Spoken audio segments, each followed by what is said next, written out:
donosi ovaj oktobar i lepe stvari. Početkom svakog oktobra beogradski mališani u svojim porodicama ugoste više stotina svojih vršnjaka iz cele Evrope.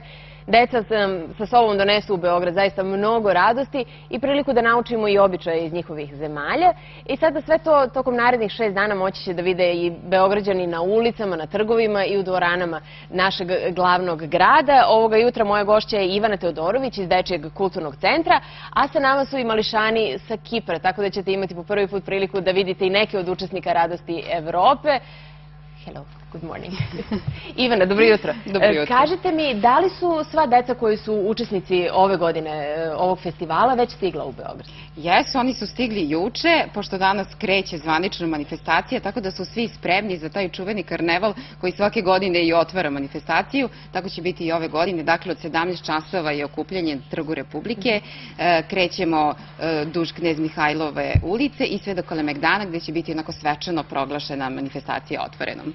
I ovo je zaista divna manifestacija. Sve je počelo već pre 43 godine. Koliko vi u organizaciji sada negde imate podatke, koliko oni ljudi koji su tada bili deca negde ostvare u stvari i zadrže te veze koje su napravili sa Beogradom? Da li se neko od njih eventualno vrati? Da li ostanu u kontaktu sa porodicama koje su ih primile? Kako da ne, imamo divne priče, zaista povratne informacije gde su čak i sklapani neki brakovi, verovali ili ne. Pa to je lepo. Kako da ne. I naravno prijateljstva koje su trajala i koja traju već 40 godina i povodom našeg jubileja pre 3 godine kad je bila 40. manifestacija, upravo smo takve ljude okupili kod nas i napravili stvarno i videli te divne, tople ljudske priče, u stvari i shvatili da je Radost Evrope i suština manifestacije druženje i sklapanje takvih prijateljstava koje traju eto već decenijima i godinama. Da, onda se nekako shvati da je ovo sve mnogo više od jednog festivala. Od prošle godine je predviđena i pozorišna predstava.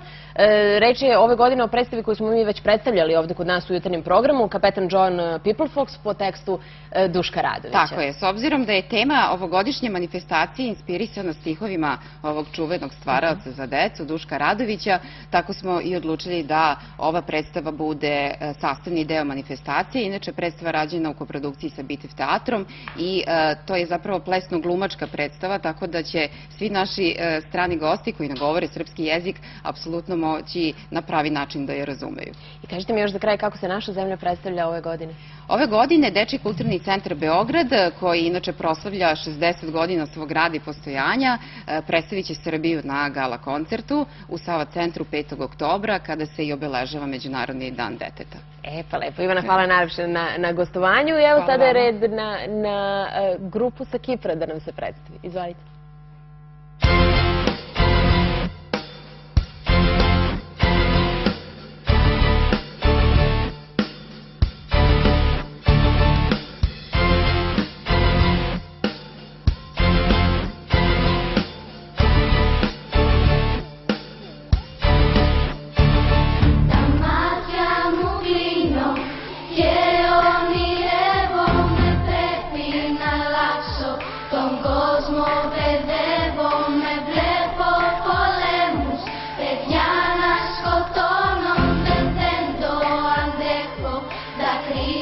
Be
Bravo, bili su to mališani sa Kipra, mnogo lepih devojčica i jedan dečak sa zaista lepim porukama za ovaj festival Radosti Evrope.